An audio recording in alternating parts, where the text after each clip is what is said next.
Hello friends, welcome to online course on digital design using Verilog HDL. In today's lecture, we'll discuss a very important topic, Verilog Test Bench. This Verilog Test Bench play a very important role in any digital system design. The test bench play a very key role.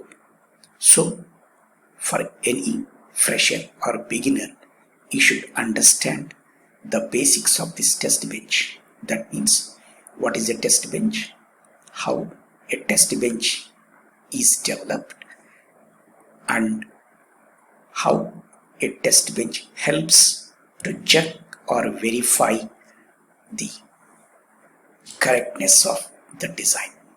So now let us start with an introduction to the test bench. Once the design of a chip is completed by the designer, its correctness must be verified or checked always. It means the designer must convince himself that the chip designed by him or her is functioning properly according to the specifications, which we call specs. So, to verify or check the correctness of a chip, a code using any HDL is developed, which is called the test bench. A test bench is nothing but it is also a Verilog or VHDL or system Verilog code developed by designer or a verification engineer, anybody. Therefore, don't be under the impression that a test bench means it is some hardware. It is also a code. When I am using Verilog HDL, I write the test bench, that is a piece of code, a piece of software in Verilog HDL. If I am using system Verilog for my design, I use system Verilog code for test bench. At present, as we are discussing Verilog HDL design, I say that a test bench is nothing but a Verilog HDL code which is developed to check the correctness of a chip, which that provides the stimulus or input vectors to the design. So how it checks, how the test bench will verify or check the correctness, it provides some stimulus, that is some input vectors. When these input vectors are provided to my test bench, it will give corresponding output, and that corresponding output will be compared with the predefined, that is expected output. When these two are exactly similar, then we can say our design is correct. Else we have to check for the errors. That is, for getting a bug-free design, we have to use this test bench. This is the whole idea behind writing a test bench. I think I am clear. For all the beginners, you understand what is a test bench, how to write a simple code for test bench, and we'll understand these things with 2 or 3 examples. Once you understand the basics, it will become in future very easy to understand any complicated test bench. Let us go further. Then the next question is how to write a test bench. What are the things? So when we want to write a test bench, the first thing that we have to do is we have to define the inputs to the MUT. MUT means module under test, or DUT. Any of the words can be used. That is design under test or device under test. Many people call this as device under test. So the inputs are defined as registers. Inputs are defined as registers, as normally you have seen. So here reg. So these registers, and outputs are defined as wire. Those who remember the earlier videos, fundamentals, They recall that in normal design code, we define the inputs as wire, outputs as register. But here, while writing the test bench, the first thing that you remember is inputs must be defined as registers, and output must be defined as wire. Remember, this is the first important thing. Why we have to do this? In the next slide, you can find the answer. As we have to initialize the DUT device under test inputs inside the procedural block. We do this in the procedural block. So the inputs inside the procedural block are, that is in the initial block, they are mostly reg type. They are all reg type variables. That's why inputs are initialized as registers, reg. This initial procedure block executes only once. This you know already while explaining the behavior modeling. I have explained you that the initial procedure block always executes only once, whereas the always block is used to generate some test inputs. We can use here also, and it can be used or it can be executed many times or continuously also. Right. So now what we have to do to check my design, we have to apply some test vectors, that is stimulus or checking. For checking purpose, what we do, we have to apply some inputs. What are these inputs called? They are called test vectors. Some people also called stimulus. So once we apply these test vectors, then we get some output and then we can check that output. So what is the first thing that we have to do? To write a test bench, you have to develop a code. That is the most important. When you develop a code here, how the code must be, inputs are defined as reg, outputs are defined as wire. Right. Now, once you write this, as I have told you, already explained in the earlier slide, the test bench also captures the behavior of the device under test, DUT, by applying the set of input vectors or stimulus, as I have told you, generated, and compare this result with predefined expected output. That's what I explained earlier. In this process of verification, the simulator directives, like we use some simulative directives. What are the simulative directives here? $display. This will display the result. To display the result, $display. To monitor, it is also similar to this, but as long as the inputs do not change, we use the monitor. When the inputs are changing, normally people use display. This depends on the designer's or the engineer's interest. Right. Next, $finish. So when you want to instruct the simulator to finish the simulation, we can use finish or stop, also similar to that. And similarly, to dump the file, $dump file, similarly $dump variable, etc. are also used. We'll see this in the coming example. So these are all called simulator directives in the process of verification. So before we go to this, let us understand the general architecture of a test bench, how it looks like. Yeah, this is your test bench architecture. Suppose I consider the entire thing. Here I have written test bench. So the entire platform is the test bench. In this, DUT is one part. DUT, design under test. I think I have written design under verification. So this is your design under test. And we apply the input vectors, stimulus, which we call input vectors. And we get the output here. This is your output. And this will be given to the monitor. The monitor will capture the output from the design under verification or design under test, and this result is compared with again the predefined or expected output. So this entire platform is called the test bench. I'm sorry. This entire platform is called as the test bench. So that's why some people call this as a platform also. So now we have understood what are the things inside a test bench. A test bench, there should be a input or stimulus or input vectors generator, and this will be the DUT, this will be the monitor, and there will be some comparator other things where the output is compared with the expected results. So this is about the test bench structure. Now let us consider the procedure. What do we do? So first develop the design using the HDL Verilog.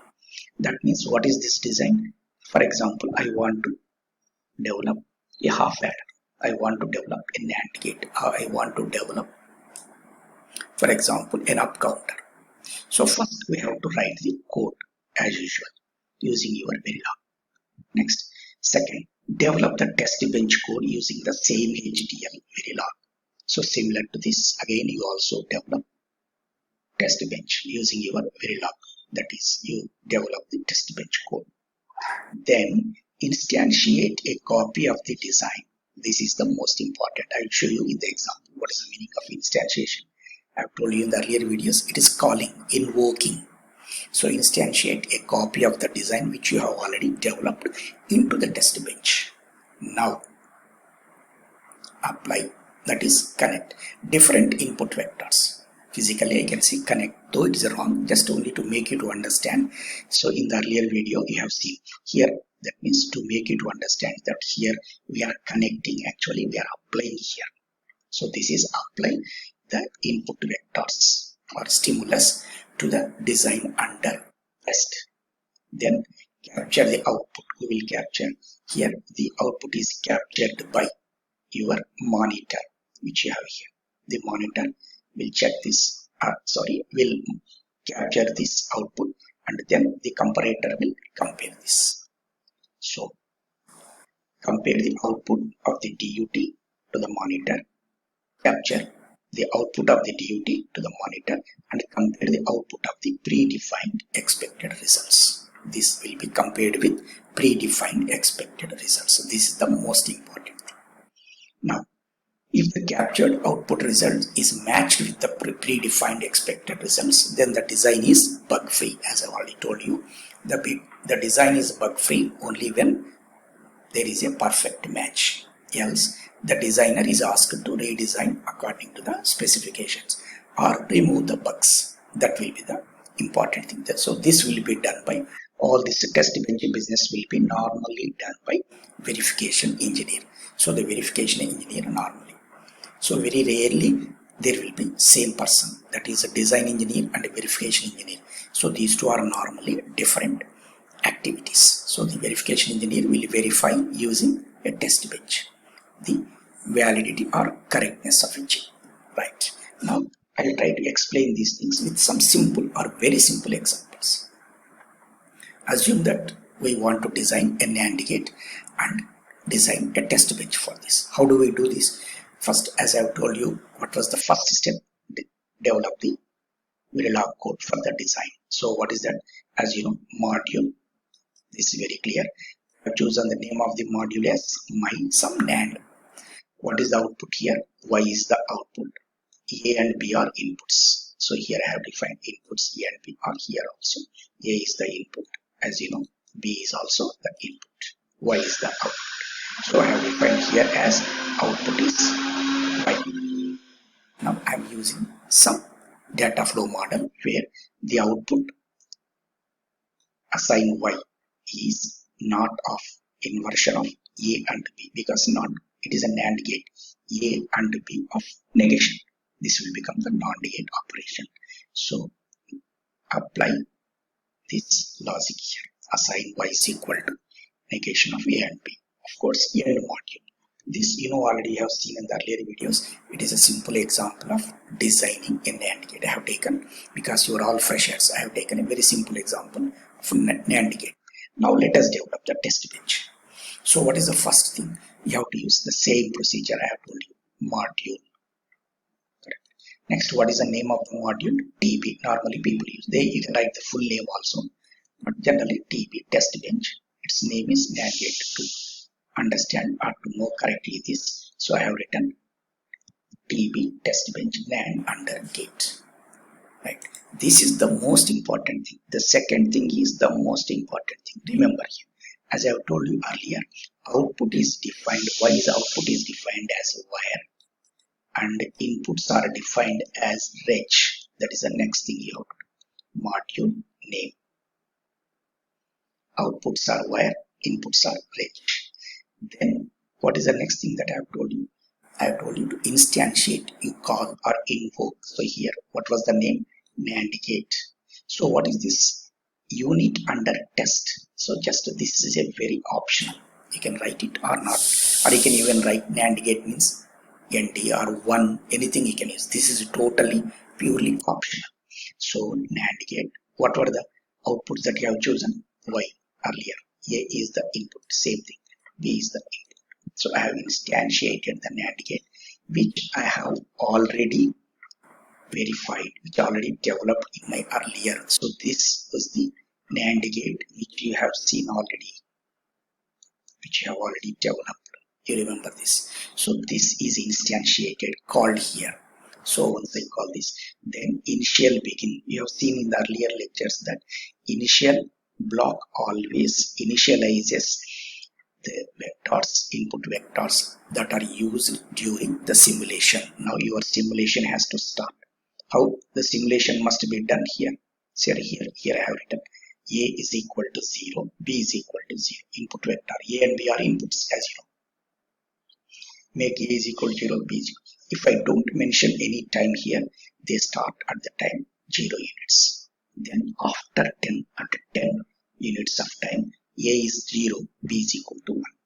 At that next 10 units of time, A is equal to 1, B is equal to 0. Because you know, when you have two variables, what are the possible values? 0, 0, 0, 1, 1, 0, 1. For all these possible values, I am checking the behavior of my NAND gate, end module.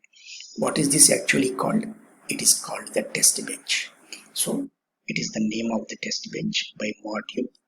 Next, as you know, output is defined by wire, inputs are reg. Then instantiate, call, invoke your gate already. That is the design. That's what you have seen. So then initialize, that is initialize the input. These are the vectors for my NAND gate, as you know, as you have seen in the earlier also.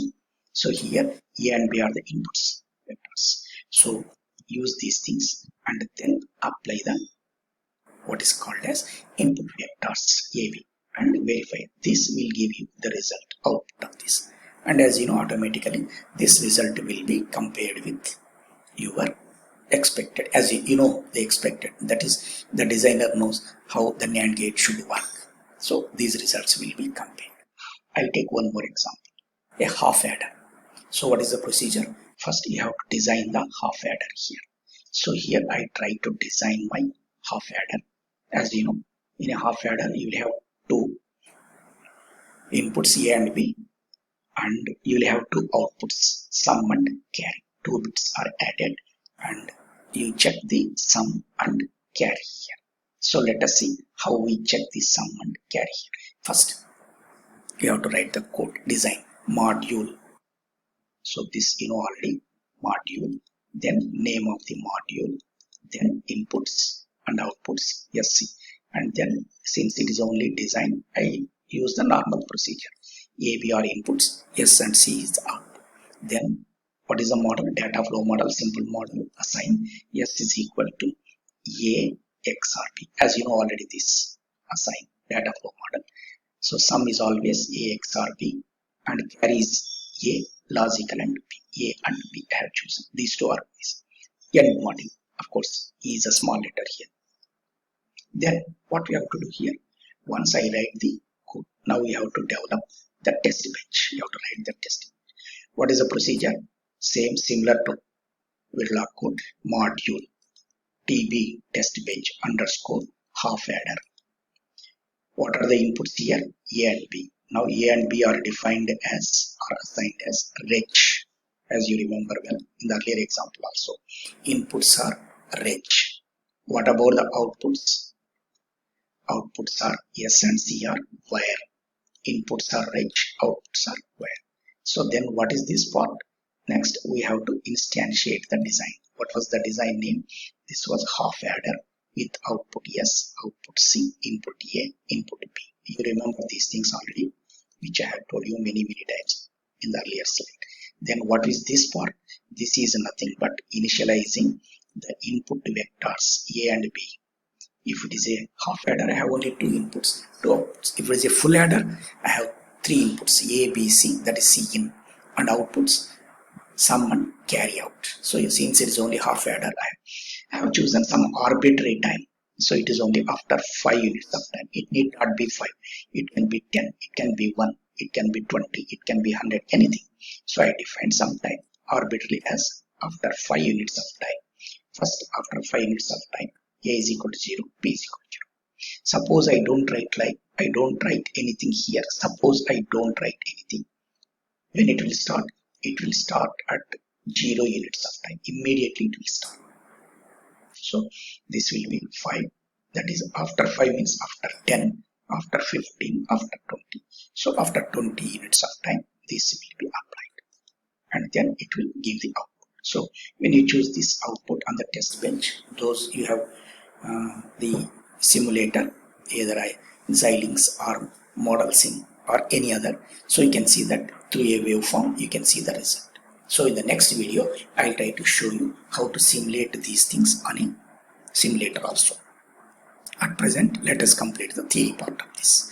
So this is how we do this for a half adder. So here you have seen a test bench for half adder clearly. First we have to design the half adder, then we have to write the test bench. So after completion of this, we have one more example to make you to understand. The third example is full adder.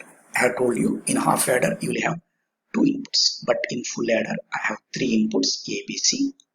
Of course, C is also some people called carry in, and two outputs, sum and carry. So that's what, since it is a design, input A, B, C, output S, C. How do we do this? As we know, assign S is equal to A XOR B XOR C. This we know already in the data flow model examples. Similarly, what is carry out or C out? So that is here it must be C out. So A logical and B plus means OR, B logical and C plus means OR logical, C and A.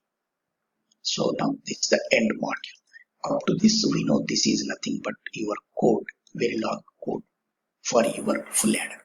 Now let us come to the test bench part. So this is the test bench. How you start the test bench?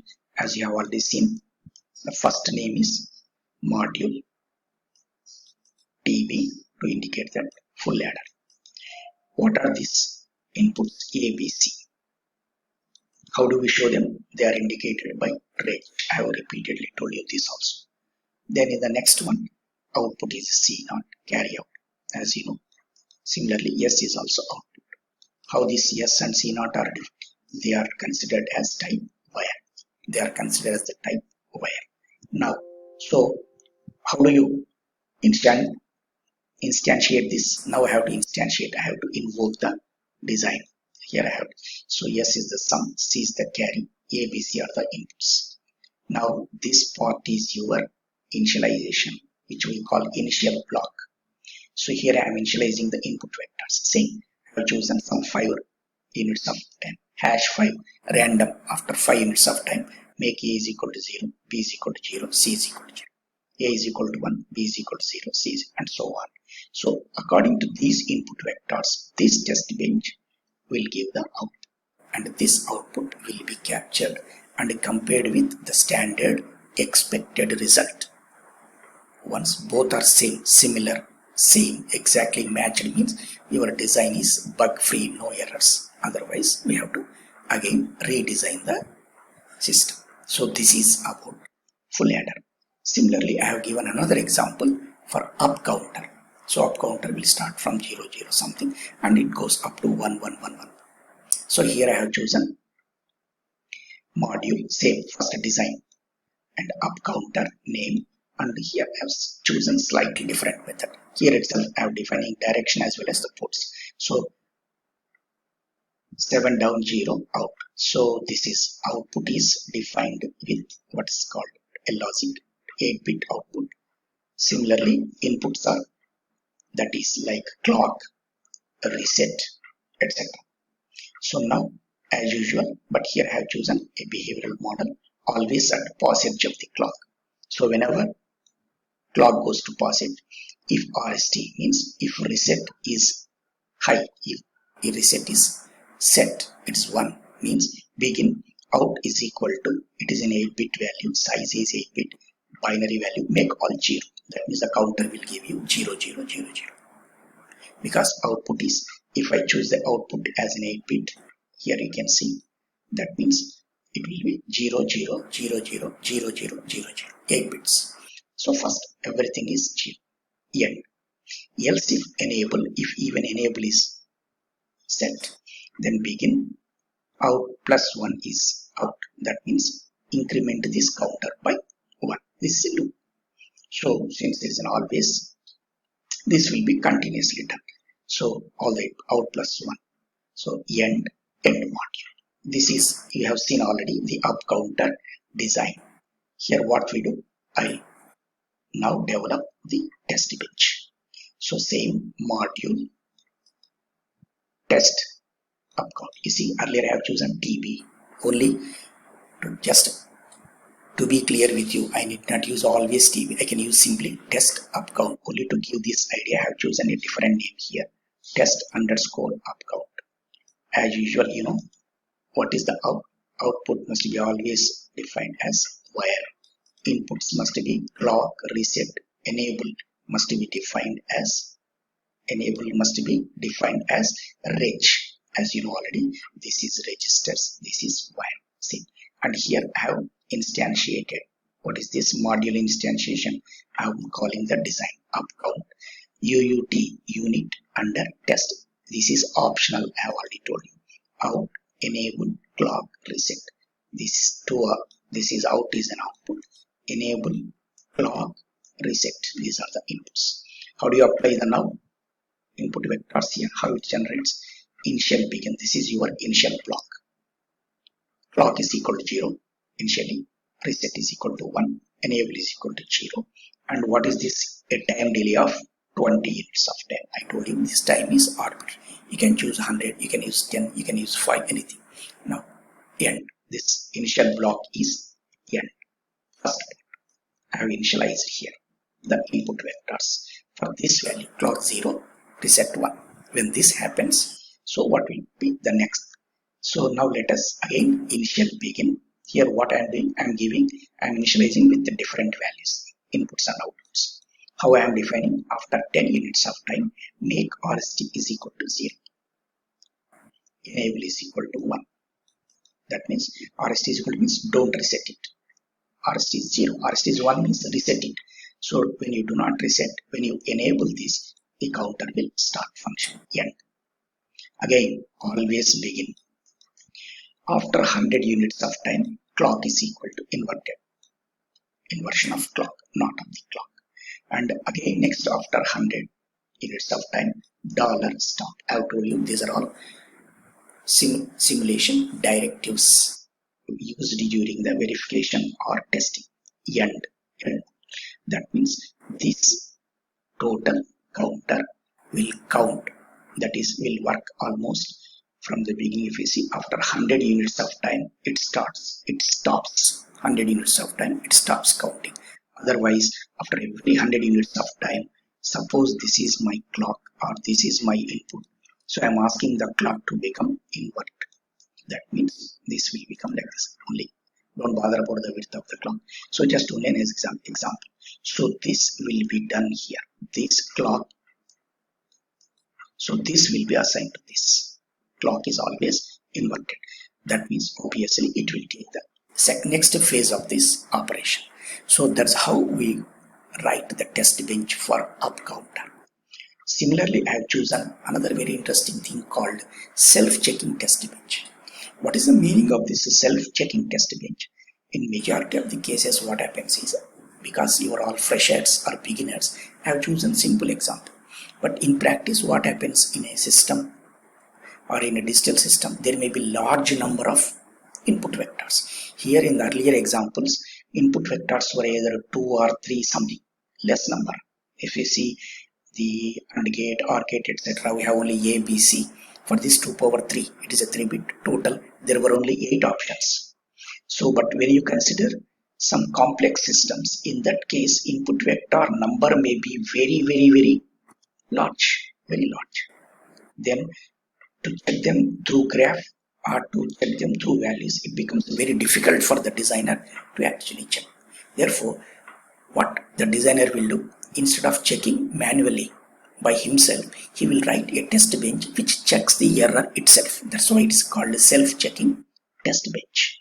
So let us see. That's why a test bench which checks the correctness of a design by itself, and which prints out, which gives the result, which displays whether it is correct or not, is known as self-checking test bench. The name itself indicates self-checking test bench. Now let us see. So this is again full adder. As you know already, ABC are inputs, S and C not are the outputs. Module, as a simple name of the module is full adder. ABC are the inputs, correct. Outputs are S and C not, and S is equal to A XOR B XOR C, and this is A logical and or B logical, and C logical and A. This we know already. Same example I am choosing, but here I am writing self-checking. How it checks? Now test bench. Let us consider the test bench. Module test bench. Name of the test bench. As you know, TB test bench. What is the procedure? Usual procedure. Inputs must be defined as range. A, B, C are defined as range. So the first thing is clear. Next, outputs must be defined as where. Yeah, this is also clear. Correct. So then what we have to do here, we have to initialize, and we have defined one more thing, a variable called success, and this is defined as integer. Remember, success I have chosen specially. This is because its value will be an integer, right? Now, so let us see the instantiation of my design. As I already instantiation, that's why I have written here, because you know, after defining the inputs and outputs, you have to instantiate. That's you have to invoke, call. What I have done, I have called my full adder with the inputs and outputs. Now this is your initialization of the input vectors for simulation, initial, begin. So I have defined only one, success. Let success is defined as 1. 1 is assigned to the value success. Remember, you have defined this variable success here. So I have called this success is equal to 1 first. So what I am doing, after 5 units of time, A is equal to 1, B is equal to 1, C is equal to 0. I have assigned the value. So it has initialized these values. A and A, B, C are initialized with these initial values after 5 units of time. 1, 1, 0. If it is 1, 1, 0 after 5 units, what? And it is comparing if. Normally when you take the sum, 1 plus 1 plus 0, 1 plus 1 is 1, 0. That means sum must be 0, carry must be 1. But what we are checking, if sum is not equal to 0, carry is not equal to 1, that means if it happens opposite, if it do not happen correctly, then what it will print? Success is equal to 0. That means it says that your design is not successful, it is not correct. Similarly, again what it will check, after 5 units of time, if A is equal to 1, B is equal to 1, C is equal to 1. Again after 5 units, that is a delay of 5 units of time, what it will check? You know that when A is equal to 1, B is equal to 1, C is equal to 1 plus 1 plus 1. Sum is 1, carry is 1. By chance, if the sum is not equal to 1, if means if not equal to 1, carry out is also not equal to 1, then actually it should be carry are not equal, because when A is equal to 1, B is equal to 1, C is equal to 1 means 1 plus 1, 1 0, 1 0 plus 1, 1 1. Both are not equal to 1. Then if they are not equal to 1 means they are not following the correctness. So success is equal to 0. That means you display that your design is wrong. Success is 0. It is not successful. Then check. If these two are wrong means definitely after 5 minutes of time you display because if this is not happening means opposite happens. Then after checking this display dollar is variable, what is this? Success. So actually to want to display success, this is a decimal value. What was the value that was assigned to success? 1. So what it will do, after 5 minutes of the time, after checking all these things, it will display the result as 1. That means your design is success. So your test bench itself is checking the correctness of your design. Your test bench itself is checking and displaying the correctness of your design. That's why it is called self-checking test bench. This will be normally used when the number of input vectors is very large. Then manually it's not possible to check every case, every test vector. Then what we do, we use this self-checking test bench. Hope you have understood the basics of test bench, how to write the test vectors, how it verifies. Okay, so I wish you all a happy learning. Thank you for watching. Good luck.